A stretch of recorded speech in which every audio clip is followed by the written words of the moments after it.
8월의 둘째 주, 아직 더위가 다 가시지 않았는데 그래도 더위를 이기고 이 거룩한 성전에 올라와 하나님께 예배하는 우리 온 성도들에게 남은 더위도 이기고 앞으로의 삶을 하나님 인도해 주어서 희망찬 푸른 가을을 바라보고 열매를 바라보고 또 기대를 가지고 살아갈 수 있는 새로운 용기와 소망을 얻게 되어지기를 주님의 이름으로 축원합니다.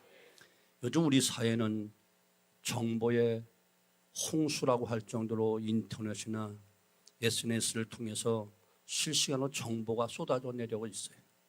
그 정보 중에는 유익한 정보도 있지만 오히려 해악을 끼치는 정보들도 너무너무 많습니다. 예를 들어 그 정보 중에는 자살을 주도하는 정보도 있고 남의 약점을 캐내는 방법들도 있습니다. 이런 정보들은 그것을 알므로 자신이나 이웃들에게 큰 해악을 끼치는 거예요. 이런 시대에 꼭 필요한 것은 필요한 것을 분별할 수 있는 지혜가 필요합니다. 정보라고 다 듣고 그대로 행하는 것이 아니고 이것이 내게 유익한 것인가 해로운 것인가 이것을 분별할 수 있는 지혜가 너무나 중요한 거예요. 알므로써의 삶이 윤택해지고 알므로써 삶이 건강해지고 알므로써 관계가 좋아지고 알므로써 삶이 발전하고 알므로써 행복해지는 것이 바로 유익한 정보요 지식이기 때문에 그런 거예요. 오늘 본문의 다윗은 하나님을 향하여 간절히 기도하는 기도 제목, 하나님이여 나라 이금 알게 하소서 간구하고 있는 거예요. 왜 다윗이 이것을 알고자 했는가? 전체 내용을 다 살펴볼 때 다윗은 하나님 관계에서 오는 문제로 말미암아 영적 큰 침체를 겪고 있는 상황이에요. 또한 그로 인해 몸과 마음이 건강을 잃고 고통 가운데 있음을 알 수가 있는 거예요. 다윗의 알게 하소서라고 하는 간구의 결론으로 그는 이렇게 고백하지요. 12절 13절 여호와여 나의 기도를 들으소서 나의 부르짖음의 귀를 기울이소서 내가 눈물 흘릴 때에 잠잠하지 마옵소서 나는 주와 함께 있는 나그네이며 나의 모든 조상들처럼 떠도니이다. 주는 나를 용서하사 내가 떠나 없어지기 전에 나의 건강을 회복시키소서. 즉 다윗은 이것을 알므로 하나님과 영적 관계가 회복되어지고 하나님의 은혜로 건강한 삶을 회복하기를 원하고 있는 거예요. 알므로써 이렇게 할 수만 있다면 얼마나 유익한 지식이겠어요. 이걸 알므로 하나님과 관계가 좋아지고 또 은혜 가운데 살게 되어지고 육체도 건강히 회복되어진다면 정말 유익한 정보 아니겠어요? 이것을 알므로 하나님과 올바른 관계가 회복되어 영적 침체에 빠지지 않고 건강한 삶을 살아갈 수 있다면 이것은 반드시 꼭 알아야 될 그런 정보임에 틀림이 없는 거예요. 오늘 말씀을 통해서 저와 여러분도 놀라운 은혜와 지식을 깨달아 정말 유익하게 하나님과 바른 관계가 되어지고 잃어버린 영육간의 모든 것 다시 회복되어지고 감사하며 살아가는 아름다운 시간 되어지기를 주님의 이름으로 축원합니다. 우리가 이 땅에 살면서 알아야 될 것이 수없이 많이 있지만 오늘 다윗은 정말 중요한 것 세 가지를 알게 해달라고 기도하는 거예요. 먼저 다윗은 나의 종말을 알게 해달라고 기도하는 거예요. 다윗은 자기가 당하는 그 억울한 일을 생각하면 마음속에 화가 끓어서 견딜 수가 없어. 그래서 그는 하나님 앞에 기도하는 거예요. 맞아요. 우리는 우리가 힘들고 어려운 삶의 문제를 하나님 앞에 먼저 내려놓아야 돼요. 절대로 인간은 참된 위로자가 될 수가 없습니다. 우리의 정신적이고 육체적인 갈등과 고통을 하나님께 아뢰할 때 비로소 그 문제가 해결되기 시작한다는 사실을 우리는 잊지 말아야만 되는 거예요. 왜? 하나님은 진정을 도우시는 분이시기 때문에 이게 다윗의 기도는 반역자를 물리쳐 달라는 그런 기도가 아니었어요. 어서 속히 왕궁으로 돌아가게 해달라는 그런 기도도 아니었어요. 자신의 인생이 무엇인가를 바르게 볼 수 있는 인생관을 정립하게 해달라고 기도하는 거예요. 그 첫 번째 기도가 바로 4절 여호와여 나의 종말과 연한이 언제까지인지 알게 하사. 다윗은 고통 속에서 자신의 종말을 생각하며 그 결말을 깨닫게 해달라고 알게 해달라고 기도하는 거예요. 궁극적인 종말이 무엇이지요? 곧 죽음을 이야기하는 거예요. 이 사실을 깨달아 할 때 사람은 겸손해질 수밖에 없고 주님을 더 의지할 수밖에 없는 거예요. 많은 사람들 이야기 듣잖아요. 어느 날 갑자기 청천벽력 같은 어떤 진단이 떨어졌을 때 3개월밖에 못 삽니다. 아니면 5개월밖에 못 살겠습니다. 심히 어려울 것 같은데요. 이 말을 딱 들어봐요. 멘붕이 와요. 다 무너져요. 그때부터 남은 삶, 3개월, 5개월 그 삶이 어떻게 살겠어요? 죽음의 문턱, 죽음에 대한 이야기를 딱 듣고 나면 그냥 하나님 앞에 더 낮아지고 더 깊이 하나님을 가까이만 나아갈 수밖에 없는 것이 인생인 거예요. 이런 암과 깨달음을 통해서 그는 하나님과의 잘못된 그 관계를 회복할 수 있고 하나님의 은혜를 통해서 영적 침체에서 벗어날 수 있고 하나님을 새롭게 발견할 수 있게 되는 거예요. 종말을 모르면 지금 내가 살고 있는 이 방식대로 지금 내가 가고 있는 그 길에 돌이킬 수가 없는 거예요. 하지만 지금 살고 있는 삶의 종말을 알 때 그 비참한 파멸을 피하기 위해서 선택을 할 수밖에 없는 거예요. 그러므로 분명한 종말이 있고 그에 따른 하나님의 심판이 있음을 반드시 필연코 꼭 알아야 되는 거예요. 아이 주일날 더운데 모든 일 뒤로 가도 왜 종말 죽음을 이야기하지? 왜 여러분도 죽음을 맞이할 것이니까. 죽음은 남의 이야기가 아니에요. 먼 데 있는 이야기도 아니에요. 내일 아침에 내 이야기가 될 수 있고 바로 금년 가기 전 내가 그 죽음의 주인공이 될 수 있는 거예요. 종말이 없는 것처럼 종말이 있다 해도 또 현재 나의 삶과는 관계없이 저 멀리 있는 것처럼 여기는 사람들은 정말로 어리석게 살아가는 사람들이에요. 악하게 사는 사람들 보시지요. 그들 공통점이 있다면 자신은 종말을 생각하지 못한다는 거예요. 아예 생각을 안 해요. 만일 자신의 죽음의 종말을 맞이하고 그 후에는 반드시 하나님의 심판이 뒤따른다는 사실을 안다면 절대로 악하게 살 수가 없는 거예요. 내일을 예측하고 준비하는 것이 지혜 아니겠습니까? 겨울이 올 것을 예측하기에 늦가을에 월동 준비를 하고 질병과 불의의 사고를 대비하여 보험을 들기도 하고 노후를 대비하여 노후 대책을 세우는 것 아니겠습니까? 그렇다면 누구도 피할 수 없는 죽음 이후도 준비해야 되지 않을까요?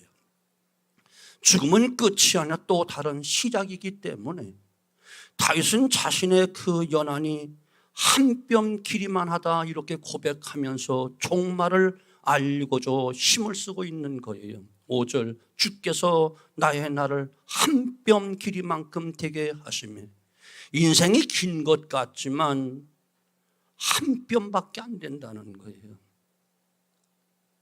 그러니 그 시간을 낭비하지 않으려고 힘쓸 수밖에 없지요.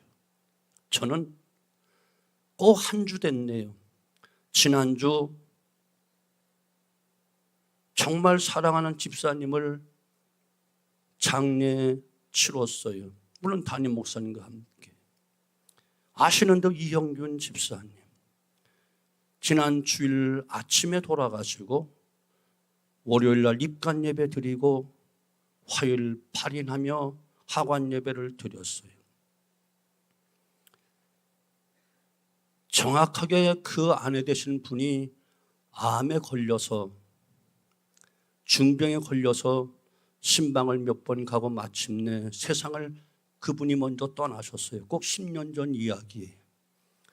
아내를 떠내고 그동안 신앙생활 전에 했다가 신앙생활 하지 않는 그 이영균 그분을 제가 장례식 치르고 신방하면서 설득해서 우리 교회 등록을 했습니다. 16년 7월 4일 등록해서 26년 지난 주에 돌아가셨습니다. 그 돌아가신 그분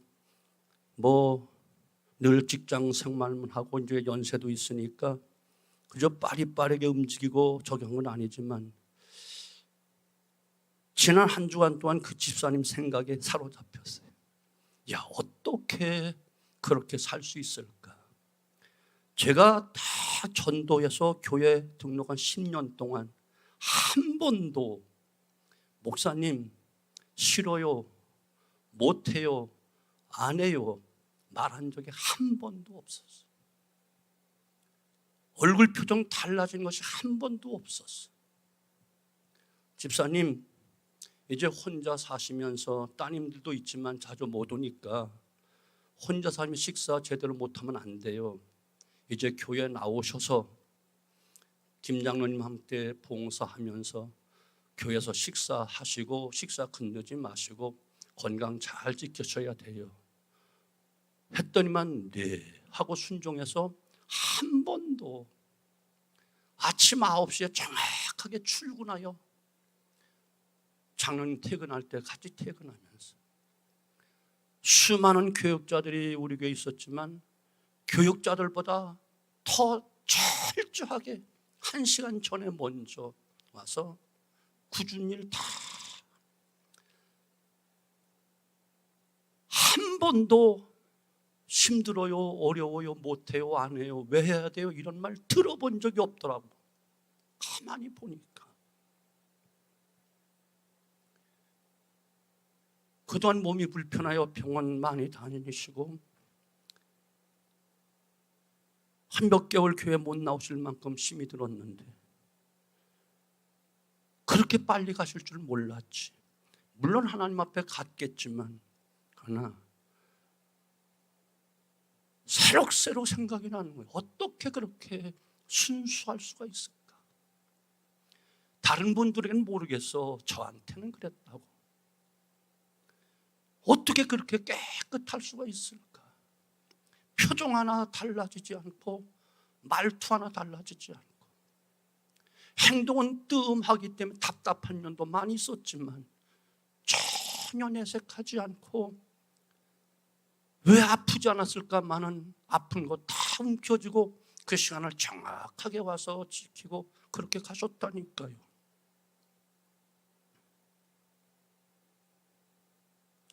한 주간이 너무너무 지루하게 그분이 보고 싶은 거예요. 왜? 다시 한번 그 표정, 그 말투, 그 행동 나도 담고 싶어서 하나님 앞에 나도 싫어요, 못해요, 어려워요, 힘들어요 이런 말 하지 않고 남은 삶을 살 수만 있다면 얼마나 좋을까 이런 생각을 해보았어요. 사랑하는 성도 여러분, 오늘일지 내일일지 모르지만 우리 모두에게는 죽음의 총말이 다가오고 있습니다. 그리고 이어서 우리는 하나님 앞에 다 서야만 됩니다. 이것을 알고 하나님 앞에서 아름답고 성실한 삶을 살아가야 되지 않겠습니까? 이 종말에 대한 각성이 저와 여러분 삶 속에 놀라운 영적으로 풍성하게 만들어주고 삶을 건강하게 만들어준다는 이 놀라운 사실을 깨닫게 되어지기를 바랍니다. 그러기에 시편 90편 10절로 12절 모세라고 하는 위대한 종도 인생이 70이요 강건함 80이라도 수고와 슬픔뿐이요 신속기간이 날아갑니다. 하나님은 우리에게 우리 날 괴수하는 지혜를 주옵소서. 우리 나를 괴수하는 지혜. 인생의 70이요 강건함 80인데 남은 날을 계산할 때에 나는 얼마나 남았을까? 꼭 70, 80 산다는 보장도 없고 물론 더 살 수도 있으나 보편적으로 그렇다는 얘기. 그러면 70이라고 한다면 나는 벌써 오버해서 은혜로 지금도 은혜가 살아갔지만 더 큰 은혜 가운데 살아가는 것이고, 지금 50세가 되었다고 한다면 여러분 얼마나 더 사실 수 있겠으며, 여러분 지금까지 살아온 날은 내가 어여 출생해서 어떻게 어느 부모 슬하에서 어떤 분을 만나 가정을 이루어 귀한 자녀를 이렇게 기르고 살았다라고 여러분 이력서를 이야기할 수 있겠지만 꼭 30년을 더 산다는 보장이 있을까요?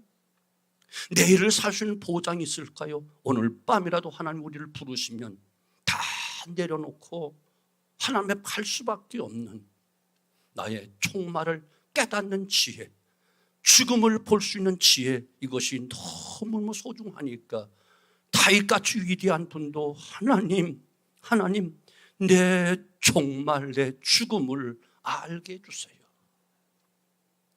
이제라도 좀 더 바르게, 이제라도 좀 더 주의 뜻대로 살아야 되지 않겠습니까?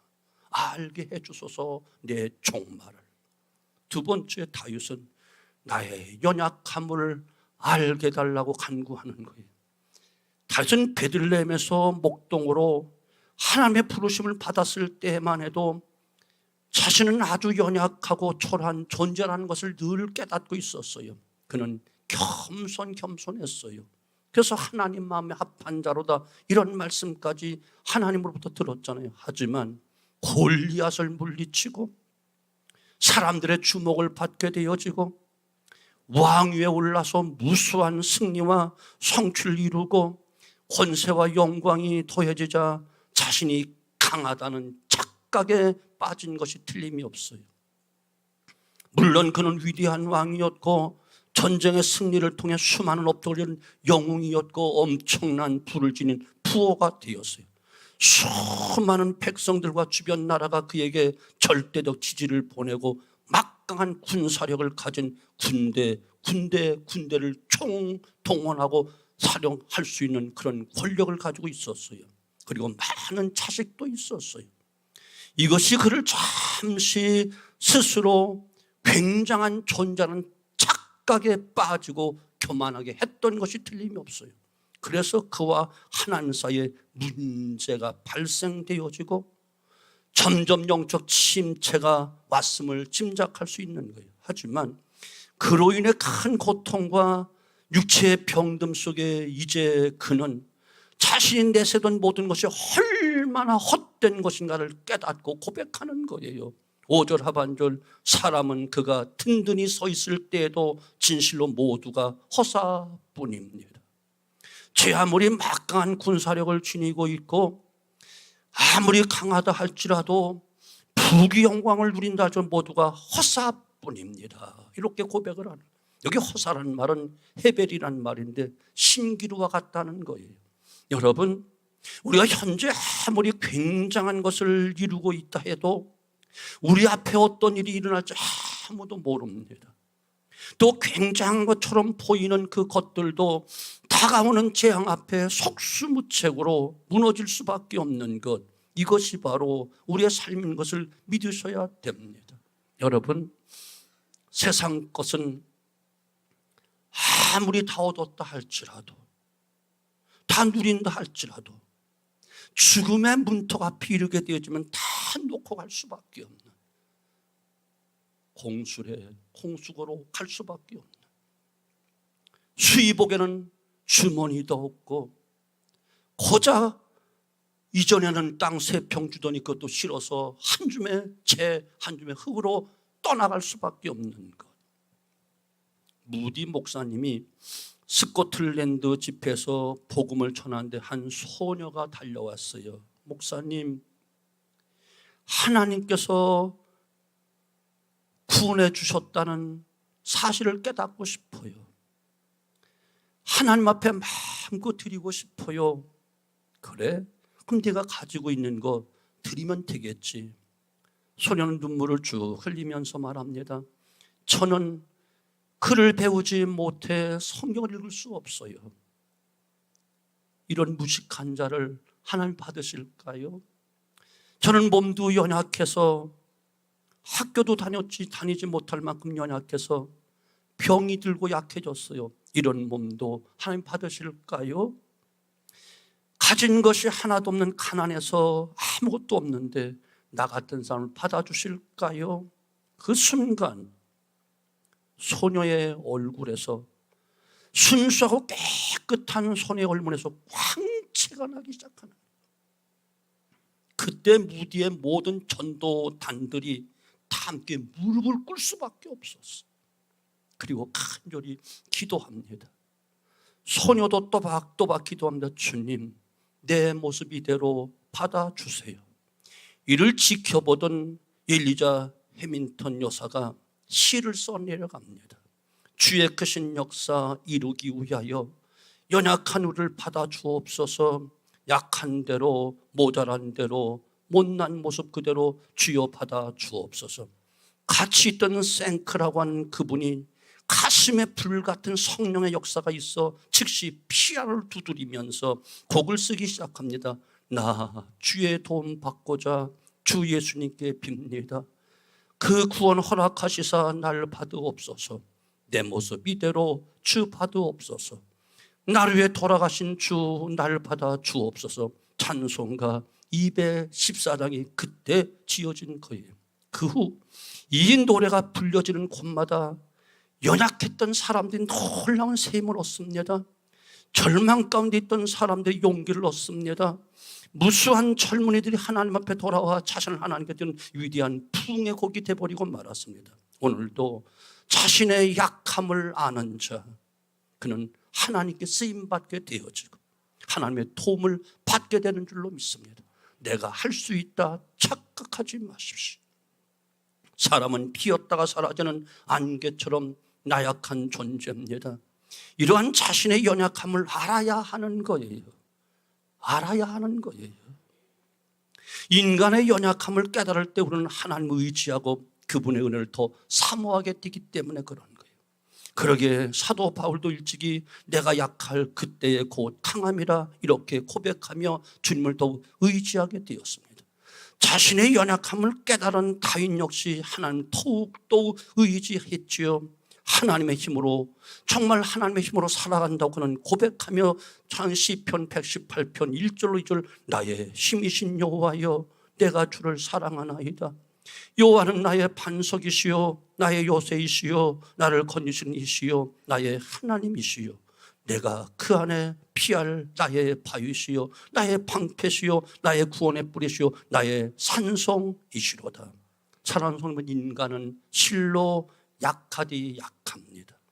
그래서 삶을 포기하라고요? 아니요. 그런 뜻은 결코 아니지. 우리 인생의 연약함을 깨달은 자가 심령이 강한 사람이 되는 것입니다. 이런 사람은 하나님께 은혜를 구할 것이고 하나님 그를 거절하지 아니하시고 그를 붙잡아 연약함에도 불구하고 그 어떤 것으로 매이지 않는 참된 자유, 모든 것을 이기는 놀라운 승리, 놀라운 능력을 주시는 복된 인생이 되는 줄로 의심 없이 믿습니다. 나의 연약함을 알게 하소서. 마지막 한 가지, 다윗은 나의 소망은 오직 주님께 있다 고백합니다. 7절 주여 이제 내가 무엇을 바라리요 나의 소망은 주께 있나이다. 다윗은 베들레헴 농가에서 태어난 목동으로 어린 시절을 보냈습니다. 어느 날 사무엘에게 기름 부음을 받은 이스라엘 차기 왕으로 선택이 됩니다. 절대절명의 위기에서 골리앗을 물리치며 백성들의 인기를 독차지합니다. 하지만 자신을 사위로 삼은 사울왕의 미움을 받고 20여 년 동안 온갖 고통을 겪으며 쫓기는 신세가 됩니다. 우여곡절 끝에 왕이 되었지만 왕 압살롬의 반란으로 왕위를 버리고 눈물로 기드론 시내를 걷는 비참을 겪고 있는 거예요. 결국 최고의 권력까지 누려본 다윗이었으나 인간의 온갖 우여곡절을 겪으면서 세상적인 것들이 얼마나 부질이 없고 하나님만이 참된 소망임을 깨닫기에 주여 이제 내가 무엇을 바라리요. 다윗에게는 왕의 권세가 소망이 아니었습니다. 군주의 세상 부귀가 소망이 아니었습니다. 그의 소망은 오직 하나님뿐이었습니다. 다윗이 왕궁에 거하면서 비단 옷에 기름진 음식을 먹으며 즐길 때는 인생은 아름답고 살만한 가치가 있구나 생각했을 것입니다. 그러나 이제 다윗의 눈에 인생의 화려한 것도 아름다운 것도 아니란 사실을 비로소 깨닫게 된 거예요. 그러한 것은 잠시 후면 다 벗어 던질 껍데기에 불과하다는 것을 깨닫게 된 것이지요. 그러한 깨달음을 통해 하나님만이 내 인생의 소망이 됨을 알고 확신 가운데 고백하고 있는 겁니다. 세상의 그 무엇도 소망이 될 수 없다는 것을 다윗은 너무너무 잘 알았습니다. 그래서 이제 나의 소망은 하나님께만 있습니다. 세계 유명한 사람들 가운데 허망하게 생을 마감한 사람들 너무너무 많습니다. 인기와 명성을 누렸던 작가 헤밍웨이는 이처럼 엽총으로 자살을 했고요. 세계 남성들의 선망의 대상이며 많은 사랑을 받았던 말린 몬로는 비운의 생을 마감했습니다. 세상에서 소망했던 모든 것은 이렇게 다 허망한 것이라는 거예요. 신기루와 같은 것이라. 오늘 다윗도 자신의 인생이 지나가는 구경거리에 불과한 것처럼 허망하고 헛된 것임을 비로소 깨달았습니다. 이런 사람이 하나님께 소망을 두고 영원한 복된 인생을 열어갈 수 있기 때문에 다윗은 지금 나의 소망은 주님밖에 없습니다 고백하는 것입니다. 사랑하는 성도 여러분, 정말 사랑하는 성도 여러분, 세상을 바라보며 자신을 위해 살다가 이대로 인생을 마치시렵니까? 아니면 오늘 다윗처럼 하나님을 바로 알고 나의 약함을 알고 나의 소망이 하나님께 있음을 바로 알아 이제 하나님 위해 살다가 그 인생을 마치고 하나님 앞에 서시겠습니까? 아직도 머뭇거리시렵니까? 기억하십시오. 인생은 짧습니다. 죽음은 순서가 없습니다. 손바닥 한 뼘만큼의 길이밖에 되지 않는 것이 인생임을 아셔야 됩니다. 성경은 말합니다. 밤이 한 경점 같은 인생이다. 아침 안개 같은 것이 인생이다. 인생이 이러함을 깨닫지 못한 채 땅에 매어 허덕이고 살다가 이대로 가면 안 되지 않습니까? 물질이 손 안에 있다 할지라도 내 것은 결코 아니라는 사실 아셔야만 됩니다. 지금 건강이 있다 할지라도 이 건강이 영원하지 않다는 것을 아셔야만 됩니다.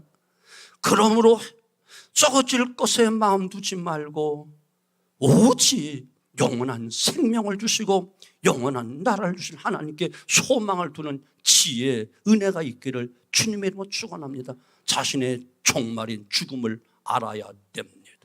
자신의 약함을 알아야 됩니다. 그리하여 하나님께만 소망을 두고 하나님의 은혜 안에서 영적 풍성함을 누리며 건강하고 복된 인생을 활짝 열어가는 복된 삶 되어지기를 주님의 이름으로 축원합니다.